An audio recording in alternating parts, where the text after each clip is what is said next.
Yeah, I don't use an aimbot.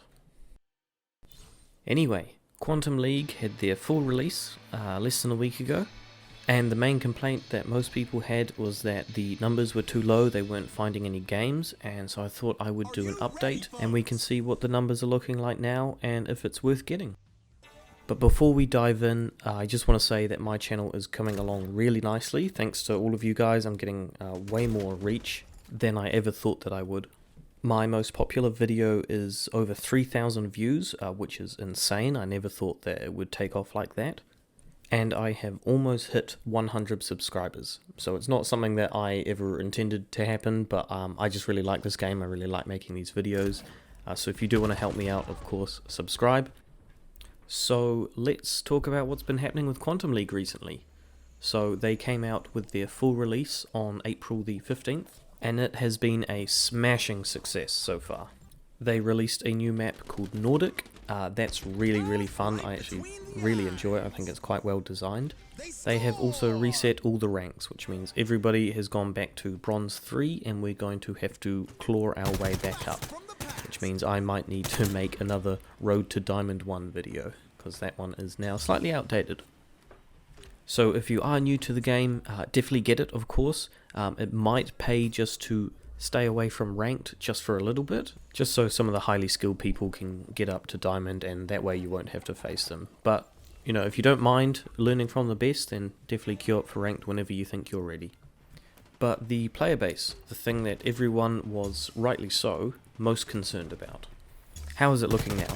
Well, let's just get a little bit of perspective and rewind the clock to a couple weeks ago. Back then, it was not good. Okay, you could only find games within certain times, and it was very common just to come up against the same opponent again and again and again. And, you know, it's nice to have a little bit of variety every once in a while. So you can see that the numbers were pretty low. In all honesty, it felt like the game was almost holding on for dear life, if not for the very small dedicated player base. But today, let's have a look at it. Jamie, pull up those numbers. Boom, look at it. What did I say? What did I say? You have no trouble finding any games at any time as well. Right, being in a different time zone to the United States, it was a little bit difficult for me to find games sometimes. Now I believe I can find them basically at any time. You do sometimes come up against the same people in ranked, but as more people play, more people will get into ranked, and that problem will become entirely non-existent. But, you know, just look at that 30-day % gain. That is massive. Okay, it's game saving, and I'm hoping that so many more people are getting into this and that they're really finding the joy in this strategic first-person shooter. So if you are skeptical, fear not, okay? You'll always be able to find a game, so definitely get in there, buy this game. It's a very cheap investment and it pays off.